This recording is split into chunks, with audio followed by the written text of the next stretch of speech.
I just returned from the market, still carrying the groceries I just bought. From a distance, I saw more than a dozen luxury cars, parked at the entrance of the He family's old residence. As I reached the He family's doorstep, I could hear the loud chatter coming from inside. It's been 3 years. I wonder what that young lady has become. Has she turned into a village girl? She's nothing but a young lady in name. She's just an orphan staying at the He family's house. Yet she thinks of herself as a true heiress. Indeed, she has no blood relation to the He family at all. It is the He family's kindness. Otherwise, she would be worse off than a beggar. Amanda was young and naive at the time. I believe that after these 3 years, she must have realized her mistakes. A gentle female voice interrupted the unpleasant remarks, bringing a moment of silence to the courtyard. That voice sounds familiar. It's Olivia's. She is also Ethan's first love, held tenderly in his palms. 3 years ago, after her father passed away in a car accident, she was taken in by the He family, while I was sent to the countryside. When he was sent away, he said, "Olivia has already lost her family, and you still speak so viciously. She has been so good to you all this time. Do you even have a conscience? When you learn to be good and sensible, that's when I'll let you come back. Otherwise, you'll stay there for a lifetime. I am doing this for your own good. If you don't change your temperament, you can forget about ever becoming my wife. For my own good." That's quite a nice thing to say. For my own good.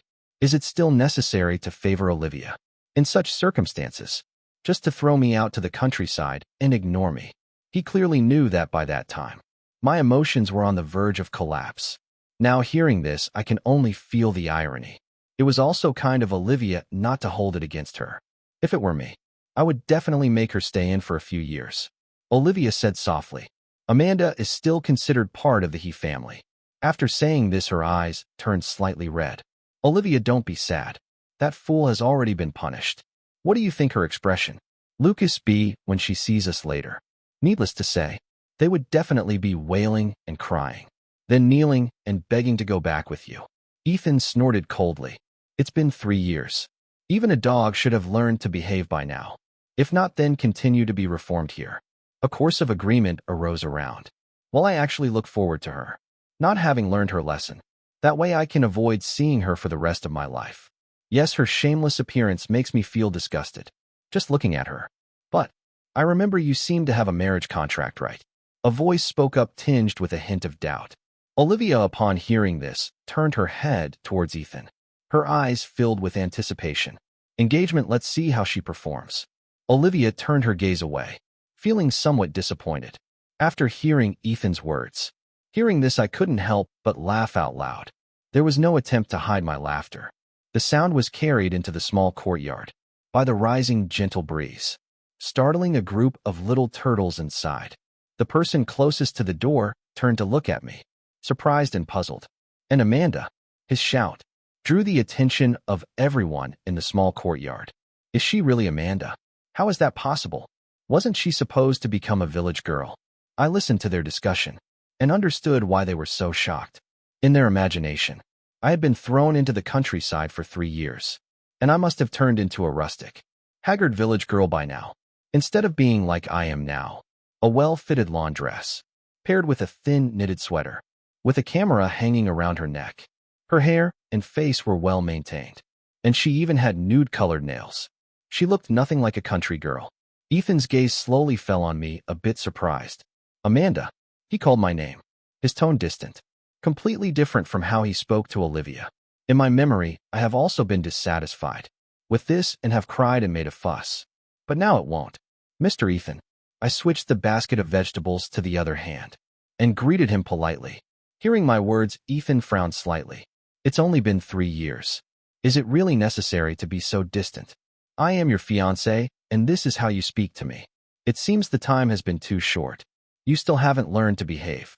If you keep this up, Lucas really break off our engagement. I glanced at him lightly. What gave him the idea that after 3 years, I would still like him? At the age of 10, I became an orphan. Grandpa, he took me to the He family and announced my engagement to Ethan on the spot. From that moment on, I knew I would marry Ethan. So in his tenderness, I gradually allowed myself to fall in love with him. At the height of our feelings, he once said he loved me. He also said that when I reached the right age for marriage, He would marry me. Until Olivia was taken to the He family. Everything changed. I watched as my beloved affection was slowly taken away. Seeing his unconditional bias, I cried. I made a scene, and even deliberately picked fights with Olivia. But without exception, all I received in return were accusations and anger. Later, Olivia's necklace went missing. Ethan immediately came to find me and questioned me. Although I don't like Olivia, I haven't sunk so low as to steal someone else's things. Moreover, during that time, my little cat, whom I had raised for 8 years, was sick and hospitalized. That cat was given to me by Ethan on my birthday. To take care of it, I rented a place near the pet hospital, and I haven't been back to the He family for a long time. I confronted Ethan with my head held high. Little did I expect that her necklace would be found in a piece of clothing I hadn't worn in a long time. Ethan hit me and broke the only keepsake my parents left me. Seeing the bracelet shattered into several pieces on the ground, I rushed towards Ethan like a madman. In the chaos, Olivia fell down the stairs. Later on, I was sent to the countryside by Ethan, and my little cat did not survive that summer. Seeing that I wasn't speaking, Ethan's expression became somewhat impatient. Just as he was about to explode, I raised the ring on my hand. "I'm sorry, Mr. Ethan. I'm already married." Upon hearing this, Ethan's brows furrowed even tighter. Olivia stepped forward and linked her arm with Ethan's, looking at me with the gaze of someone watching a child throw a tantrum. "Amanda, you must not lie. I heard Ethan say that he stopped your bank card. So these clothes of yours, you're young, so don't let those shady people deceive you." As soon as she said this, Ethan finally shifted his gaze to my outfit, and his expression gradually turned colder. Perhaps he was reminded of how he had cut off all my financial sources. In their eyes, without the He family's money, I didn't deserve to wear such fine clothes. His friends all looked at me with mocking gazes. One by one, someone spoke up. "Amanda, you haven't been kept by someone, have you? In this remote countryside, the person who keeps you won't be one of those old men in the village who can't find a wife, right?" Ethan's expression instantly darkened. His face filled with anger as he looked at me. "Amanda, do you have no shame at all? It's fine if you have no shame, but don't tarnish the reputation of the He family." Seeing him like this, it was clear he thought I had lucasingly fallen into depravity, becoming someone else's mistress. "But Ethan, how many years have we known each other? Even if you don't like me, you should at least know what kind of person I am. Do you really see me as the kind of person who would become a mistress for money?" I looked around the room and coldly said, "I still want to ask you if you have any shame. Did you come all this way just to go crazy? I, Amanda, am not like you useless people. I don't rely on men. I don't rely on the He family, and I can still live very well." Connor probably didn't expect me to refute him, and he was taken aback. For a moment, he let out a cold laugh. "Without relying on the He family, just you. Amanda, don't overestimate yourself. I know what you're thinking. You just want to attract my attention." Hearing this, I couldn't help but laugh in anger. This person seems to not understand human language at all. Attract his attention. Does he deserve that? I grabbed the eggs from the basket and threw them over. Ethan was caught off guard and got a face full of egg. "Ah, Ethan!" Olivia exclaimed in surprise upon seeing this. Ethan closed his eyes, raised his hand to wipe off the egg mixture, and then raised his hand towards me. I quickly stepped back and coldly snorted, "What? Do you want to hit me again?" Ethan paused for a moment, took a deep breath, and said, "Amanda, you're doing great. Since that's the case, why don't you just stay here for a lifetime?" Having said that, he strode away. The protagonist left, and those little onlookers, who had come to watch the excitement, naturally followed suit. Olivia walked at the back. When she reached my side, she whispered, "Amanda, thank you. If it weren't for you, Ethan wouldn't see my worth." I didn't respond. "The things you flaunt are exactly the trash I had long discarded. If you enjoy picking up garbage, then go ahead and take it." After the others left, I carried the groceries and walked towards the house across from the He family. Inside the house, the man was having a conference call. When he saw me come in, he muted the call and smiled as he took the basket of vegetables from my hands. "I told you to wait for me to finish before we go together. Aren't you tired?" I shook my head and followed him into the kitchen. "I'll buy the groceries and take some footage you cook. It's very fair." The man suddenly stopped, and I, caught off guard, bumped straight into him. He turned around, bent down, and pinched my nose. I just heard a commotion outside. "Is something happening?" Thinking about what just happened, I curled my lip. Ethan came and said he was here to take me back, but I gave him a lesson. Hearing this, the man frowned. It's good to teach Ethan a lesson, so he knows the difference between right and wrong. I looked at him, raising an eyebrow. Is that it? He smiled slightly, and suddenly picked me up around the waist, carrying me toward the bedroom. I know all about your past with him, although I feel a bit jealous. What matters most is that you are here with me now. As he spoke, his lips were already drawing closer. His kiss, fervent as fire, melted me little by little, making it impossible for me to resist, being entranced by it. I saw Ethan again a month later. Isabella's engagement party. She is my best friend, and this time, she specially ran to the countryside to invite me to her engagement. Unable to resist her coaxing, I reluctantly agreed to her. Seeing Connor and Olivia again was within my expectations. As soon as Isabella saw them, she pulled me behind her like a mother hen, protecting her chicks, leaving Alexander to greet them. Alexander is her fiancé and also a friend of Ethan, and she pulled me to the corner. Amanda, I'm sorry, I forgot they would come too. I smiled and shook my head. I had been at the He family for so many years, and many of our circles overlapped. They Lucas come, and that's normal. It's okay, I haven't cared about it for a long time. I comforted, after all, I am already married. Isabella was taken aback, looking at me in disbelief. You got married? When did this happen? How come I didn't know? Half a year ago. Isabella stared at me for a long time, then suddenly burst into laughter. Dead girl, I knew it. With someone as good as you, how could you possibly hang yourself? From a crooked tree. Like Ethan, that's more like it. We don't care about someone like Ethan. Smiling and smiling, she suddenly had tears in her eyes. I knew she was happy for me. When Olivia first appeared, she kept persuading me, but I couldn't let it go in my heart. I was determined to hit the wall head on. Now I have let it go. After crying, she glared at me and said, "Then why didn't you bring him to show me? Or do you not consider me a good sister? He is on a business trip." I smiled apologetically. He won't be back until tonight. Next time I'll bring him along to treat you to dinner. Isabella nodded in satisfaction. Suddenly, she took my hand and walked to the center of the crowd, picking up the microphone and drawing everyone's attention. She said with a bright smile, "Everyone, today I have some good news to announce." She pulled me close and introduced me solemnly. "This is my good friend Amanda. She is married. Let's all congratulate her." As the words fell, the scene fell silent. The people who Lucas come to this engagement party are basically all from the circle. Many people know that the fiancée of the He family's eldest son, Ethan, is named Amanda, but they haven't heard about Ethan getting married. Isabella, who loved to stir the pot, looked around and asked with a smile, "What's wrong?" "My best friend is getting married. Aren't you happy?" Everyone came to their senses and laughed in agreement. How could they not be happy? Happy, happy, congratulations. Congratulations. May you have a harmonious union for 100 years. And may you have children soon. Amidst the blessings of the crowd, I kept smiling and nodding gently. Olivia walked up to me at that moment. She held a wine glass and looked at me with a worried expression. "Amanda, you've been living in the countryside for the past 2 years. Now suddenly getting married. Have you been deceived by those bad people in the countryside? I know you're still angry about Ethan sending you to the countryside, but he did it for your own good.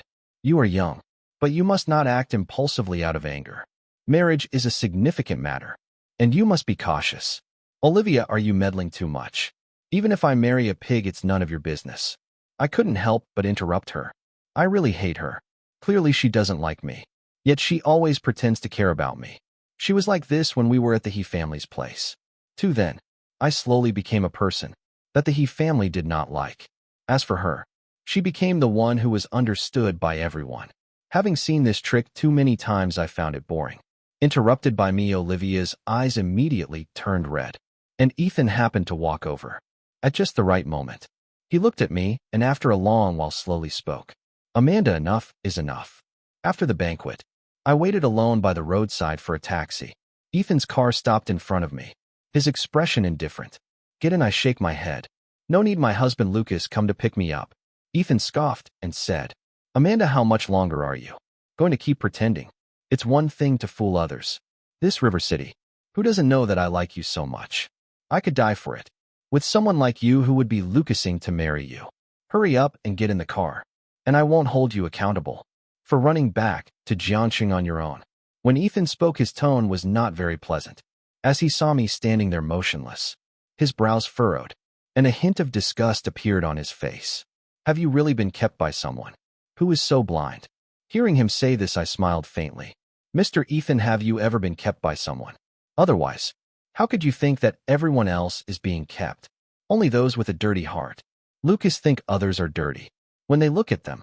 Ethan looked as if he had just eaten a fly. He glared at me fiercely. Amanda, how did you become like this? Seeing his heartbroken expression, one might think he was truly suffering from deep heartache. But I haven't changed at all. I've always been sharp-tongued since I was little, and for that my mother scolded me many times. Later, when I went to the He family, my temperament didn't change either.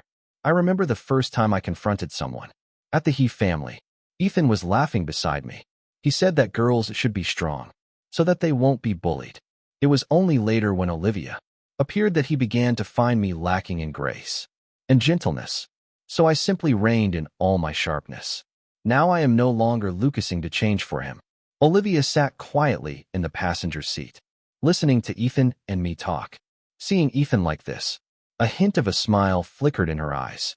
Then the understanding one advised Amanda, how can you speak to Ethan like that? He is also doing this for your own good. Shut up. I rolled my eyes and looked at her speechlessly.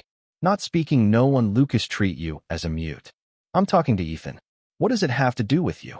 Olivia was choked by me, her expression awkward.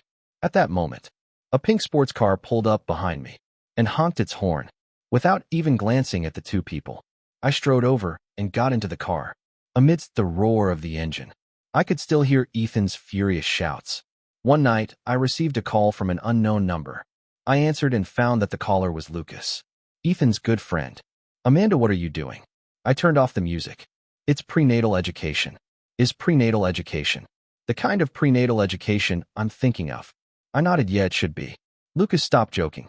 You and Ethan haven't seen each other for so long. How could you possibly be pregnant? I replied softly, the child is not his. Lucas raised his voice. No way. You really got married and you're pregnant? I retorted, what, can I get married and have a baby? No.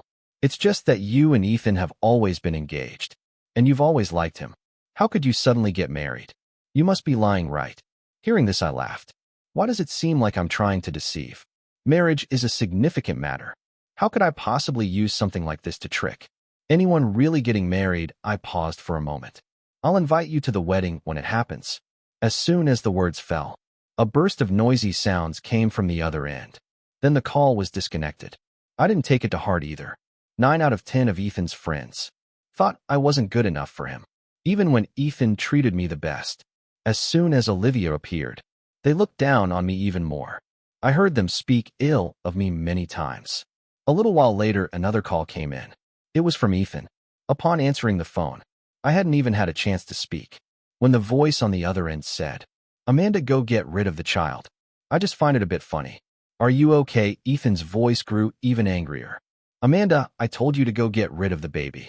His voice was loud enough to carry far, even without a microphone. I moved the phone away from my ear and said coldly, if you have nothing else, then I'm hanging up. I just said you fucking don't understand, do you? Where are you now? Having known Ethan for so many years, I've seen him lose his temper countless times. So hearing his roar of anger, I felt no stir within. The voice on the other end of the phone continued to press for answers. Suddenly, someone pulled the phone away from behind me. Then I heard Michael's deep magnetic voice. Amanda is going to sleep now. Let's talk about it another day. After saying this, he hung up the phone. Without waiting for the other person to respond, I turned my head and happened to meet a pair of smiling eyes. He lifted me up around the waist, and I wrapped my arms around his neck. In my breath, I could still smell the scent of the shower gel on him, the peach fragrance that I loved the most. I gently nudged him, and his laughter echoed above me. It seems I need to put in more effort. Otherwise, all your prenatal education, Lucas, be in vain. I also started to laugh. I'm just talking nonsense. Michael leaned down and kissed my lips, murmuring, it won't be long now. 3 days later, I returned to the He family. Michael and I went to see Grandpa He. It was he who brought me back to the He family all those years ago, and for all these years, he has treated me like a beloved granddaughter. However, in recent years, his health has greatly declined, and he has often been abroad for treatment.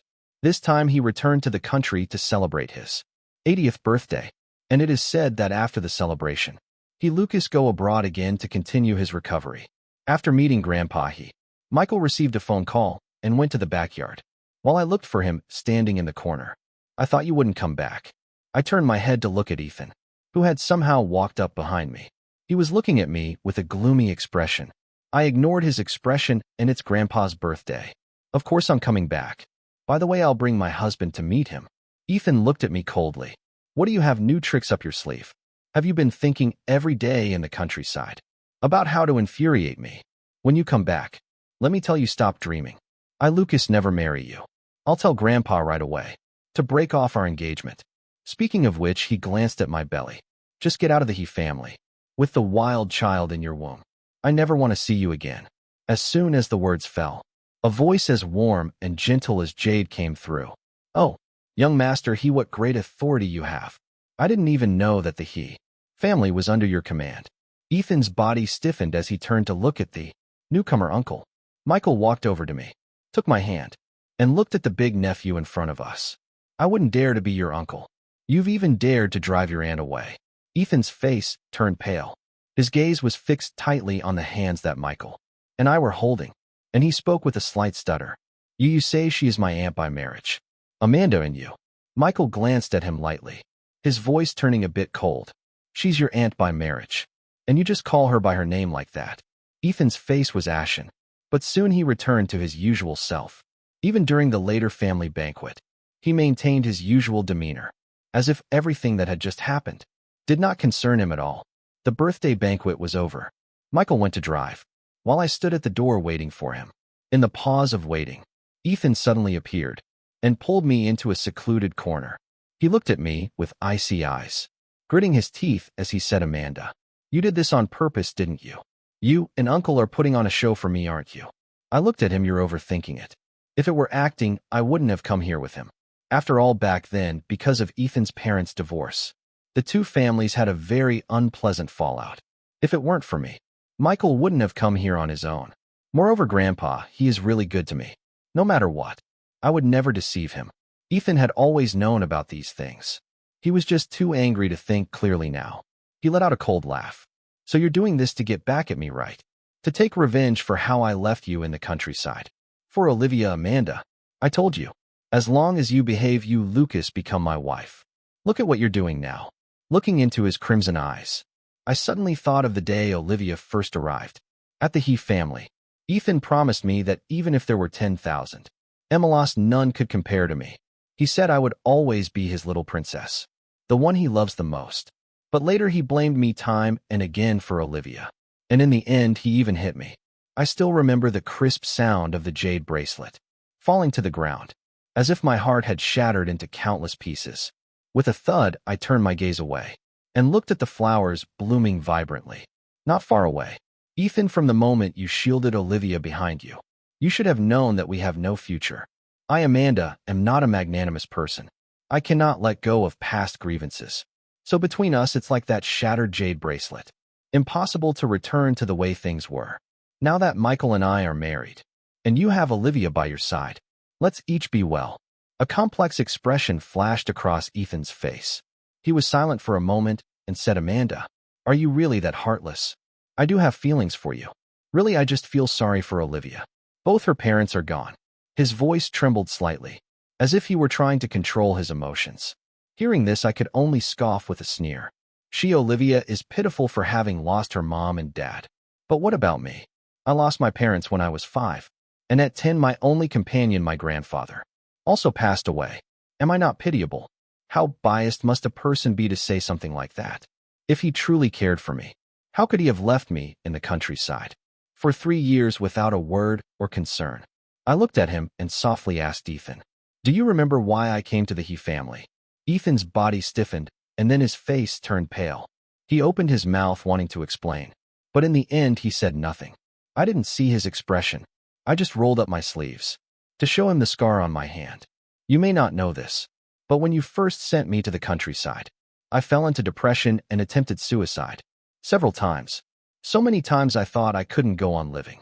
But fortunately, in the end, I persevered and met someone who truly loves me.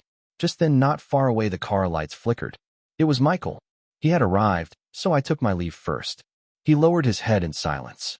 I broke free from his tight grip and turned to leave. It was only after the bus had traveled a long distance that I received a message from Ethan. Amanda, you said you would only marry me in this lifetime. Yes, I did say that. When I loved Ethan the most. At that time, I thought I would definitely marry Ethan. In the future, I believed that Ethan would only love me in this lifetime. So I spoke those words with unwavering certainty. But now I have gone back on my word. Because it was you who turned away first, Ethan. I didn't reply to the message and casually tossed my phone into the back seat. Michael glanced at me and asked, "Is it that kid, Ethan?" I nodded gently. That kid has really been out of line these years, thinking everything belongs to him. It Lucas be fine once he figures it out. Hearing this, I smiled and looked at him. What's wrong? Aren't you jealous at all? This guy is not a generous person. He previously forced me to throw away everything I brought from the He family to the countryside. Michael didn't say a word, but soon found a secluded spot to park. He bit my lip while saying in a harsh tone, "Who told me to love you? Then I have to accept everything about your past. Besides, you are my wife now, and I won't let you get lost." I smiled and kissed him back. Not only would he not lose me, but I also would not lose him. After that day, I never saw Ethan again. Isabella asked me to go shopping, and while walking, she couldn't help but complain about Ethan. Ethan is just a lunatic, not quite right in the head. Hearing Alexander say that on the night of my engagement, he suddenly smashed the bar to pieces for no reason. If you didn't know better, you'd think he had a crush on me. As she spoke, she couldn't help but laugh. After laughing, she continued to speak. Well, it's been a while since I've seen Ethan. A couple of days ago, Olivia even asked Alexander if he had seen him. Where do you think this guy has gone? I slid my fingers over a row of clothes. Who knows? That night, I was blocked at my doorstep. Connor, reeking of alcohol, was standing in my way. Amanda, I had a nightmare yesterday, dreaming that you got married to my uncle. You told me that all this is fake, right? You said you would marry me. You said you would only marry me. How could you possibly marry someone else? I looked at him and took out my phone to call Michael. Just as the call connected, he suddenly snatched the phone away and smashed it hard onto the ground. He had red eyes. Amanda, you say it. Say that you only love me. Say that you, Lucas, only marry me. Say it. You told me that you and Michael are both liars. That it's all fake, right? He slowly knelt before me, his tone humble, as if he were begging. This is a Ethan I have never seen before. He looks as if he truly loves me. If it were in the past, I would definitely hold the person in my arms and cry my heart out. But now everything has changed, and people are no longer the same. I looked down at him from a height, my tone indifferent. Connor, if you want to play the role of the passionate lover, then please go find Olivia. I don't need that. He lowered his head, and I couldn't see his expression. After a long while, he slowly spoke. Amanda, I already know I was wrong. I went to the countryside these past few days and saw all the traces of your life over the past 3 years. I met the psychologist you used to see. I already know I was wrong. If possible, could you give me a chance to make up for the hurt I've caused you all these years? I can take you to a place where no one knows. Just the two of us. Together. I, Lucas, make you the happiest woman in the world. Is it good, Amanda? No. I said it's over between us. Just like my jade bracelet, which has long been broken. After saying that, I stepped past him, ready to leave. He held my hand, saying nothing, but I could feel his hand trembling slightly. But I ignored it and just started to smile. As I watched the person walking slowly towards me, Michael approached with a stern expression, first pulling away the hand that was gripping my arm, then pull the person on the ground up. With each punch, the fists meet flesh. He only stopped when he had beaten the person to a pulp, leaving them bruised and battered. Ethan, for the sake of you being my nephew, I'll let you off this time, but never let me see you again. And don't look for my wife anymore. Otherwise, don't blame me for being rude. After saying that, he wiped his hands clean and came over to take my hand, leading me home. Ethan lay on the ground like a discarded rag, motionless. That day, Michael had been bothering me for a long time, and Ethan hasn't come to find me since. The next meeting was at a seminar. He looked gaunt, and Olivia was by his side. I politely nodded to them, and then went to find my seat on my own. When I left, I could feel his gaze lingering on me. During the intermission, Olivia found me. Amanda, since you've already married Ethan's uncle, could you please keep your distance from him and stop looking for opportunities to get close to him, okay? Do you know how he has been spending these days? He has even given up his life for you. I raised my gaze to meet hers. Still so self-righteous, so utterly annoying. I said coldly, Olivia, what he wants to do has nothing to do with me. And this time, the seminar was organized by the hosts who invited me. I don't have such great influence to sway the organizers. This seminar is led by government departments, and those who can participate are individuals who have made contributions in various fields. As long as Olivia isn't foolish, she should know that I couldn't have been invited here. Casually hearing this, her expression froze for a moment, clearly realizing this matter as well. She hesitated for a moment, wanting to continue speaking. But I'm not Ethan, I won't indulge her. I continued, moreover, I am Ethan's aunt by marriage. And since you are friends with him, that makes me your elder as well. Has no one taught you how to speak to your elders? Upon hearing this, her expression stiffened. She wasn't unaware, she had just grown accustomed to it. I had become accustomed to being placed in a low position, which is why my words are so unrestrained. She bit her lip, hesitating for a long time, but still didn't call me aunt. And after seeing my smile, she gritted her teeth and said, Amanda, what are you so proud of? Isn't it just because of Michael that you could come here? What's so great about that? Don't think I don't know. You're going to marry Michael. Isn't it just because he has more money? I didn't respond, just looked behind her. Ethan, you came at the right time. Quickly take her away. Olivia was startled and turned to see Ethan behind her, his face dark with anger. She panicked and opened her mouth to explain. But before she could say anything, Ethan forcefully pulled her towards the entrance of the venue. Seeing her leave, I felt a twinge of regret, regretting that she hadn't seen me being invited on stage to speak as an outstanding representative. So she doesn't know that I don't need to rely on a man. I am my own support. In the second half of the seminar, I was invited by the organizers to speak on stage. From the moment I stood up, I could feel a gaze fixed intently on me, lingering until I reached the front of the stage and stood still. I didn't seek out that gaze, but instead began my speech. Hello everyone, I am Amanda. As the last sentence fell, warm applause erupted in the venue. I smiled lightly and looked down at the audience. Then, inadvertently locked eyes with Ethan for a moment. There was something in his gaze that I had never seen before. Awe and admiration. I pretended not to see and silently turned my head until the meeting ended. Ethan walked against the crowd and came up to me. He looked at me for a long time before slowly speaking. Amanda, I didn't expect you to be this impressive now. I looked at him. I have to thank you for this.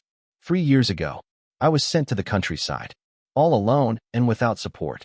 In the first year, I fell into depression and even attempted suicide. The last time I was hospitalized for suicide, the patient in the bed next to mine loved to make videos. She said she wanted to record all the beautiful things in the world so that her time in this world wouldn't be in vain. At that moment, I suddenly understood and began to learn to record all the beautiful things around me with video. Next, through the video, I learned about many wonderful, intangible cultural heritages. They are also striving not to be forgotten, striving to make the most of their remaining warmth. It's just like me, as I strive to find the meaning of my future. Thus, intangible, cultural heritage began to appear in my videos. At first, I simply hoped that they would not be forgotten, because forgetting is equivalent to disappearing. To my surprise, after the video was released, it garnered a lot of attention, and I became a somewhat notable video blogger. A year later, I met Michael. He was ill and returned to the countryside to recuperate. At that time, I was still living in the old He family residence, and I would take some daily footage every day. He suddenly appeared in front of my camera while I was shooting a scene in heavy snow. Noticing my lens, he not only didn't hide, but instead broke into a smile. He said, "You must be the video blogger Evening Breeze. My name is Michael, and I've wanted to meet you for a long time." Later, he accompanied me as we traveled far and wide, experiencing many intangible cultural. During the production of A Phoenix Crown, in one episode, he proposed to me. Thinking of the past, I smiled faintly. Seeing my smile, Ethan was momentarily lost in thought. His expression was somewhat nostalgic, yet also a bit sorrowful. I didn't know what he was thinking of, nor did I want to know. I tucked my wind-tousled hair behind my ear and was about to leave. As I was about to walk past him and leave, He suddenly reached out his hand in front of me. I instinctively took a step back, and only after standing still did I see clearly what he was holding in his hand. It is a jade bracelet. It resembles the one left by my parents by 70%. He said, "This jade bracelet is my compensation to you. Don't you think it looks a lot like yours?" His tone was still filled with anticipation. But my attention was not on the jade bracelet, but on the scar on his wrist, a scar that looked very much like mine. He noticed my gaze and gave a faint smile. I thought, after all, there is something we both share. I looked up at him. Then I sighed. "Ethan, you should know. Between us, it ended 3 years ago. What you are doing now is nothing but a disturbance to me. No matter how much you refuse to believe it. I am already married. So please don't appear in front of me again, okay?" With every word I spoke, Ethan's face turned a shade paler. After I finished, I didn't look at him and simply brushed past him. Behind me, there was the sound of a jade bracelet falling to the ground, along with muffled sobs. After that day, I really never saw Ethan again. Even when I went to the He family to visit Grandpa He, I never encountered him. Even Olivia had disappeared. Later, I learned that Olivia had moved out of the He family, at Ethan's insistence. Moreover, Ethan and Olivia had cut off contact. Olivia has been searching everywhere for Ethan during this time, but Ethan has been avoiding her all along. For this reason, Olivia came to find me a few times. However, each time she appeared for just a few minutes. The next moment, someone would come to forcibly take her away. I asked Michael it wasn't him. I originally thought that the days ahead would continue like this, but I never thought that one day I would hear about Ethan in this way. His brother called me, his words filled with anger. They said that for more than half a year, he had been drinking heavily, hardly ever sober. But 2 days ago, he woke up in the middle of the night, suddenly shouting that he wanted to find me. As a result, he got into a car accident. The person was saved, but their leg was severely injured, and they may never be able to stand up again. We all tried to stop him, but we still couldn't. Lucas said hoarsely. He cried and said, "Tomorrow is your birthday." He has already missed it for 3 years. He can't miss it again this year. He cried so sadly that it made us feel upset as well. If we had known earlier, we shouldn't have let him do as he pleased. "Amanda, he did it all for you." I leaned against Michael's embrace, touched my belly, and silently hung up the phone. Michael leaned down and kissed my hair, comforting me. "It's not your fault. I know. I just feel it's a bit absurd. When a person is by your side, you don't know how to cherish them when they leave. Why pretend to be deeply sentimental? Late-coming affection is worth less than grass." I have always understood this principle. That's why I have never gone to see him even once. Late at night, half a month later, I received a message. "Ethan sent this. Amanda, I'm sorry." I didn't reply, because the story between him and me had long since come to an end. From then on, spring and autumn had no connection, and the wind and moon were unrelated.